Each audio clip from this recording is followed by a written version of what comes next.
You two always manage to make me laugh. Well, you're a local. Any idea what they do up there? Yeah, I need some change on register 5. Halo penggemar film, gimana kabarnya? Semoga sehat-sehat saja ya. Kali ini Kedai Film bakal membahas alur cerita film The Mist, yang artinya sebuah kabut. Adalah sebuah film bergenre horror thriller yang dirilis pada tahun 2007 dan disutradarai oleh Frank Darabont. Film ini diadaptasi dari novelnya Stephen King tahun 1980 dengan judul yang sama. Nah, sebelum lanjut, daripada kena full spoiler, mending skip dulu video ini, tonton filmnya, dijamin keren parah. Habis itu baru balik lagi ke sini, oke? Lanjut. Film ini berfokus pada seorang laki-laki bernama David yang seorang pelukis. Dia juga sudah berumah tangga. Saat itu wilayah mereka dilanda badai yang sangat besar semalaman dan memutuskan untuk tidur di basement. Esok paginya mereka keluar dan mendapati pohon besar yang tumbang menembus jendela mereka dan tepat di studio David yang juga menghancurkan lukisan yang baru dia selesaikan semalam. Dan sialnya, anaknya yang bernama Billy menemukan bahwa rumah perahu mereka juga ikutan hancur karena pohon tumbang milik tetangganya. Apes banget dah. Sedikit catatan, David dan tetangganya ini selalu ribut terus kalau ada masalah. Lalu mereka melihat kabut tebal muncul dari celah gunung ke arah danau. Namun di sini mereka tak terlalu menghiraukannya. Setelah itu David datang menemui tetangganya yang bernama Brent Norton untuk berbicara soal rumah perahunya yang hancur. Namun tak disangka tetangganya juga sama sialnya dengan mereka, karena mobil klasik miliknya juga ikutan hancur karena pohon tumbang. Setelah bernegosiasi, mereka memutuskan pergi ke kota untuk mencari persediaan. David pun membawa anak laki-lakinya bersama mereka. Selama perjalanan, mereka melihat banyak pasukan tentara yang sedang menuju gunung, yang mungkin ada kaitannya dengan sumber kabut tadi. Saat tiba, David pun mencoba memakai telepon umum. Namun nihil, tidak ada jaringan telepon sama sekali. Di supermarket terlihat sangat ramai dengan orang-orang yang juga sibuk mencari persediaan mereka. Ditambah yang mengurus kasir hanya ada beberapa orang, salah satunya bernama Sally. Terlihat di sini David mengenal banyak orang.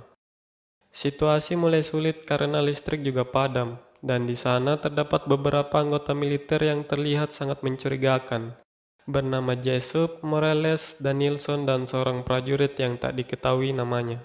Kemungkinan dia pemimpin pasukan itu. Dan beberapa saat kemudian suara sirine dibunyikan, pertanda bahaya. Tak lama kemudian seorang pria berlari menuju supermarket dengan hidung yang berdarah-darah dan mengatakan ada sesuatu di dalam kabut yang telah mengambil temannya. Something in the mist! Something in the mist! Took John Lee! Sontak mereka semua pun ketakutan dan kebingungan. Tapi ada seorang pria yang tak peduli dan tetap keluar untuk mengamankan mobilnya. Saat kabut tebal mulai masuk menutupi lingkungan supermarket, pria yang tadi berlari ke mobilnya langsung berteriak histeris, entah karena apa. Mereka yang mendengarnya pun sontak langsung menutup supermarket tersebut. Beberapa saat kemudian gempa juga mulai mengguncang tempat itu, yang membuat supermarket sangat berantakan. Dengan semua yang telah terjadi, ada seorang ibu-ibu yang juga memaksa untuk pulang ke rumahnya, karena tak bisa meninggalkan anak-anaknya untuk waktu yang lama. Dia kemudian mencoba meminta tolong kepada orang-orang untuk menemaninya pulang, namun tak ada satupun yang berani. Akhirnya dengan rasa kecewa juga takut, ia pergi keluar sendirian. Saat situasi mulai kondusif, David pun pergi mencari selimut dan menitipkan Billy pada Nyonya Hetty. Saat tengah mencari, dia malah menemukan generator listrik yang kepanasan dan mengeluarkan banyak asap di gudang. David pun bergegas mematikannya. Lalu saat ia mau pergi, dia mendengar sesuatu yang sedang mendorong rolling door tepat di belakangnya. Terlihat seperti sesuatu yang sangat besar mencoba masuk. Saat David keluar dengan ketakutan, dia bertemu dengan beberapa karyawan supermarket bernama Jim, Myron, Ollie, dan Norm yang ingin mengecek generatornya. Di sini David pun menceritakan apa yang dia dengar di belakang. Namun mereka tidak percaya dan beranggapan David hanya berhalusinasi karena ketakutan, dan mereka tetap akan memeriksanya. Setelah dinyalakan, generator kembali mengeluarkan asap. Mereka merasa ada sesuatu yang menutup ventilasi, yang membuat generatornya cepat panas. Di sini si bocah Norm mengusulkan ide untuk keluar dan memperbaikinya. Namun perdebatan pun terjadi antara David yang melarang mereka keluar karena sesuatu yang ia dengar, dan 3 orang karyawan yang hanya menganggap David penakut. Karena 3 lawan 1, David akhirnya mengalah, dan rolling door mulai dibuka, lalu si bocah yang sudah bersiap-siap untuk keluar. Di sini mereka malah mengejek hal yang dibicarakan David. Namun beberapa saat kemudian, What the fuck? Get it off! Get it off! Get this freaking thing off me! mereka terkejut dengan sebuah tentakel yang menangkap bocah itu. David pun sigap menariknya, lalu Oli pun ikut membantunya. Dan mereka berdua terdiam ketakutan, ibarat tong kosong nyaring bunyinya. Mereka tak berhasil menyelamatkan bocah itu, tapi sesaat sebelum rolling door mulai ditutup, David mencoba memotong tentakel itu, agar mendapatkan bukti untuk meyakinkan yang lainnya. Jim, orang yang bersikeras tidak percaya tadi, pun dipukul David dan ia menyesali perbuatannya. Mereka akhirnya berdiskusi tentang cara memberitahu yang lainnya tanpa membuat kepanikan.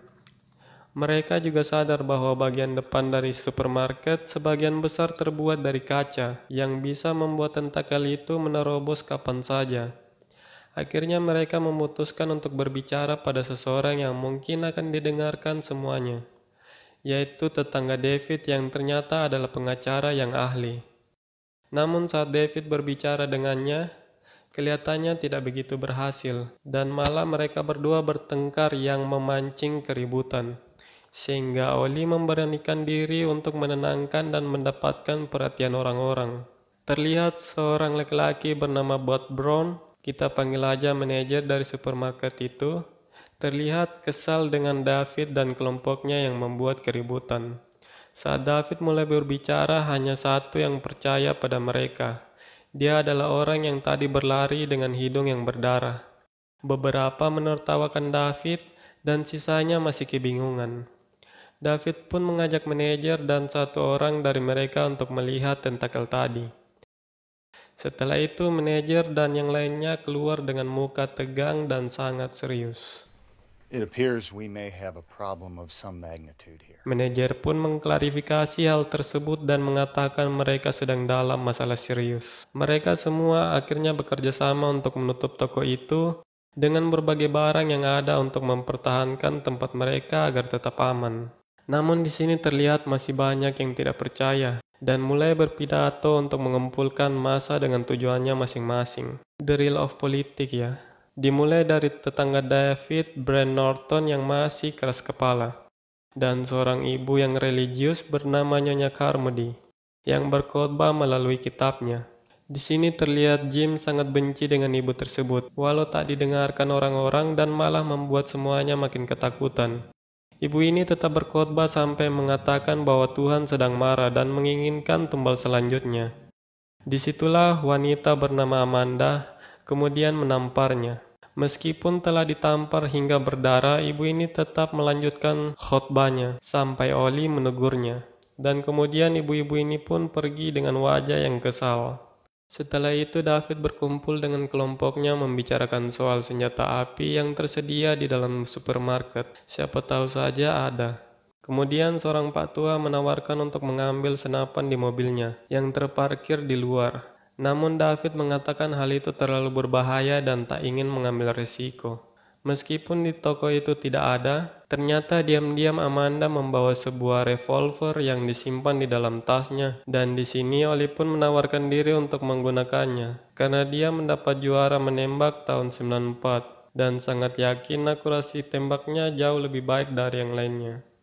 Tak lama kemudian terdengar keributan yang ternyata Brand Norton dan kelompok rasionalnya memaksa pergi dari tempat itu untuk mencari bala bantuan. Karena merasa mereka hanya dilanda bencana biasa dan tak ada kaitannya dengan hal gaib ataupun monster tentakel yang dibicarakan.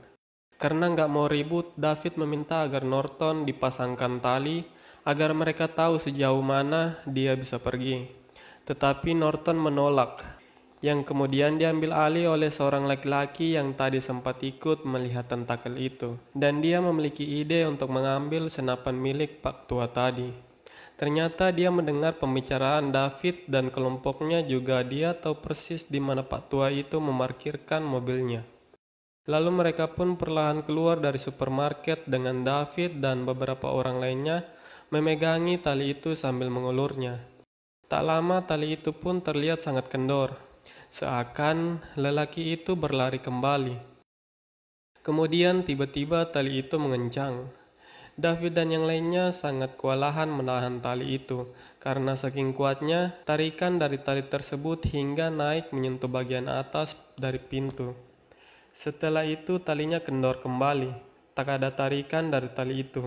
Lalu David pun menariknya hingga mereka melihat ada darah pada tali itu. Dan mereka hanya melihat kaki dari orang itu yang tersisa.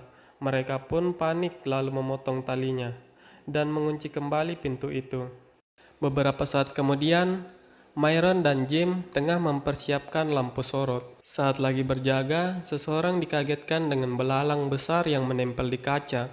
Lalu David pun dipanggil, dan kemudian dia memeriksanya. Saat mereka semua kebingungan melihat banyaknya belalang yang berdatangan, tiba-tiba makhluk aneh yang lebih besar datang menyerang belalang itu, yang membuat kaca-kaca itu mulai retak. Di saat itu Oli sadar bahwa makhluk itu berdatangan karena cahaya lampu. Mereka pun bergegas mematikannya. Di saat yang sama, Jim dan Myron malah menyalakan semua lampunya, yang mengakibatkan lebih banyak makhluk yang berdatangan. Lalu kaca pun kemudian pecah. Dan beberapa makhluk itu mulai masuk satu persatu. Mereka pun panik dan sialnya si karyawan cantik Sally tersengat belalang itu yang membuatnya tewas seketika. Dan juga seseorang yang dengan tergesa-gesa malah membuatnya terjatuh dengan tumpahan bensin dan terbakar. Lalu ada seekor belalang yang mendekati Nyonya Carmody. Tetapi herannya belalang itu tidak menyerangnya, yang membuat kejadian itu terlihat seperti mukjizat. Dari situlah orang-orang mulai percaya dengan khotbahnya. Saat semuanya sudah pulih dan kembali normal, David dan yang lainnya memeriksa orang-orang yang terluka. Namun, Nyonya Hattie yang bertugas menjaga anak David tak disangka telah bunuh diri. Singkat cerita, mereka merencanakan untuk pergi ke toko farmasi untuk membawa obat-obatan kepada orang yang terbakar tadi. Saat bersiap keluar, mereka dihalangi oleh Nyonya Carmody. Lalu perdebatan terjadi lagi. Nyonya Carmody tetap memprovokasi yang lainnya. Di sini saudara dari orang tadi yang terbakar bernama Bobby sangat ingin pergi untuk menyelamatkan saudaranya. Saking panasnya, si nenek pun melemparinya dengan sebuah kaleng. Walau sempat terjadi perdebatan, mereka pun pergi dengan dibantu beberapa orang termasuk si nenek dan juga anggota militer Jessup. Saat setibanya di toko farmasi, David dan Oli mulai mengambil obat-obat yang dibutuhkan sesuai dengan arahan dari si nenek. Lalu kemudian mereka sadar bahwa banyak mayat di toko itu dengan tumpukan jaring laba-laba. Saat mereka hendak keluar, Jim dikagetkan dengan mayat pria yang memegangnya, yang ternyata dia adalah seorang anggota militer yang masih hidup. Orang itu terus meminta maaf dan mengatakan semua itu adalah kesalahan mereka. Kemudian laba-laba muncul satu persatu dan menyerang mereka. Jaring yang ditembakkan dari laba-laba itu seperti asam panas yang melelehkan segala hal. Bobby akhirnya terkena serangan laba-laba di kakinya, yang akhirnya dia harus ditarik keluar dari toko itu. Lalu si anggota militer tadi pun meronta-ronta kesakitan dan terjatuh, yang membuat laba-laba kecil keluar dari tubuhnya. Namun sialnya satu orang lagi terbunuh akibat jaring laba-laba yang menempel di wajahnya. Lalu mereka dihadang satu laba-laba di depan si nenek. Si nenek dengan gagah beraninya membakar laba-laba itu. Jago juga si nenek. Saat setibanya di pintu keluar, mereka menyadari bahwa si Bobby telah meninggal. Dengan keadaan panik dan rasa bersalah, mereka berlari meninggalkan teman-teman mereka yang gugur di sana. Singkat cerita, mereka akhirnya sampai di supermarket.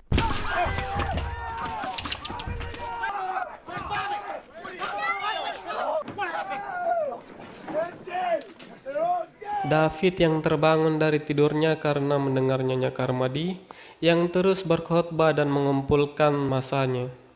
Di sini terlihat Jim telah bergabung pada jemaat Nyonya Karmadi. Lalu kelompok David membicarakan soal kalimat yang disampaikan oleh anggota militer saat di toko farmasi waktu itu. Kemudian mereka diam-diam mencari si Jessup guna mencari informasi. Jessup pun ditemukan oleh David yang sedang nyebat di bawah kasir. Kemudian mereka bertanya soal kabut itu. Namun di sini Jessup mengelak bahwa dia tidak mengetahui apa-apa. Karena tidak mendapat jawaban, mereka kemudian mencari teman-teman Jessup. Saat mereka pergi di belakang, Jim yang sudah beralih kelompok melihat David dan yang lainnya masuk ke ruang gudang, yang membuatnya curiga. Di saat David dan yang lainnya mengecek ruangan itu, Amanda terkaget melihat dua orang itu telah gantung diri. Nah, David mulai emosi dan yakin bahwa semua ini ada kaitannya dengan para militer. Kemudian dia menanyai si Jessup dengan emosi. Tak sempat mendapat jawaban, si Jim muncul dan menyeret Jessup ke hadapan Nyonya Karmadi dan di tengah-tengah jemaatnya. Sambil membela dirinya dengan mata yang berkaca-kaca, dia akhirnya membuka mulut tentang proyek yang dilakukan oleh ilmuwan. Dan tugas para militer hanya menjaga keamanan. Namun Nyonya Karmadi malah menyalahkan semuanya pada Jessup. Karena telah memiliki banyak pengikut, David dan yang lainnya tak bisa melakukan apa-apa. Malah David dipukul oleh si Jim kampret ini. Jessup pun dihakimi, ditusuk, dan dilempar keluar sebagai bentuk penebusan dosa. Walau Jessup memohon ampun, mereka tetap tidak mau membukakan pintunya. Di saat itu juga belalang sembah berukuran raksasa yang seketika mengambil Jessup.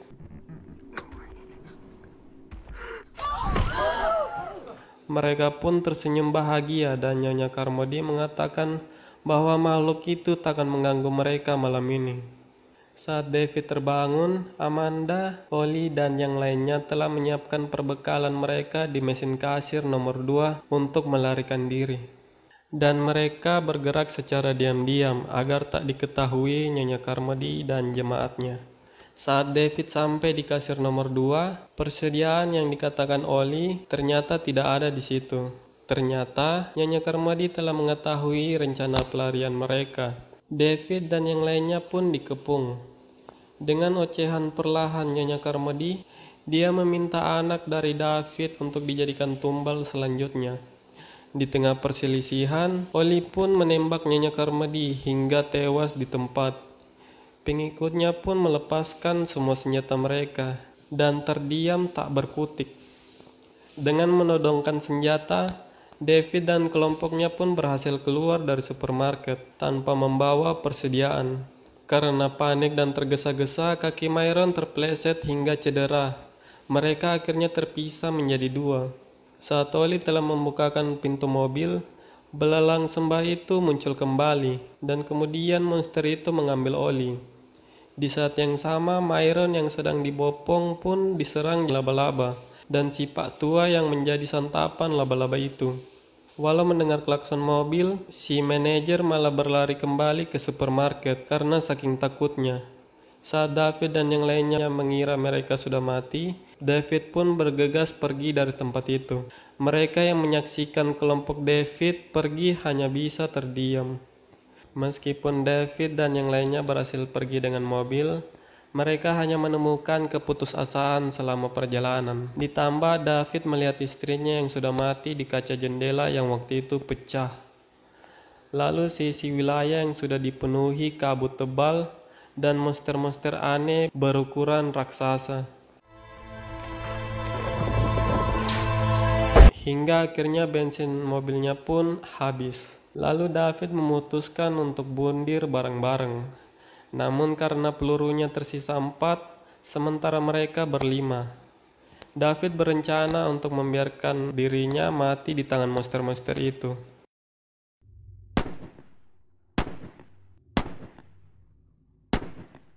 Setelah menembak mereka semua termasuk anaknya, David pun sangat depresi dan menunggu dirinya diambil oleh belalang sembah itu.